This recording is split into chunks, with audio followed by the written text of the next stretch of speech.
Progress and assessment of development of language skills, CCE, continuous comprehensive evaluation. CCE అంటే continuous comprehensive evaluation అనమాట. The concept of evaluation is much wider term than measurement, test and examination. Measurement కంటే, test కంటే, examination కంటే కూడా evaluation అనేటువంటిది చాలా పెద్ద concept అని చెప్పుకోవాలి, చాలా ముఖ్యమైనదని కూడా చెప్పుకోవాలి. All the three above said terms are only periodic in nature, whereas evaluation is continuous.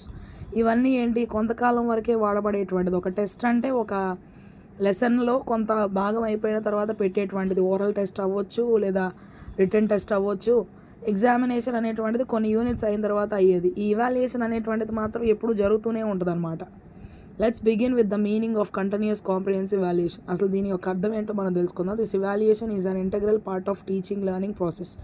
ఇదేంటి అంటే అందరికి కనిపించేటువంటిది కాదనమాట. టీచర్ గారు కరెక్షన్ చేసేటువంటిది బహిరంగంగా చేయరు కదా, వారు కరెక్షన్ చేసేటువంటిది. అట్లా చెప్తూ బోధిస్తూ ఉన్నప్పుడు, పిల్లలు నేర్చుకుంటూ ఉన్నప్పుడు పెట్టినటువంటి పరీక్షలను వీరు కరెక్ట్ చేస్తూ ఉంటారనమాట. It is mean for all round development of a child. ఇది ఎందుకోసము అంటే అన్ని రకాలుగా కూడా పిల్లల్ని అభివృద్ధి చేయడం కోసం.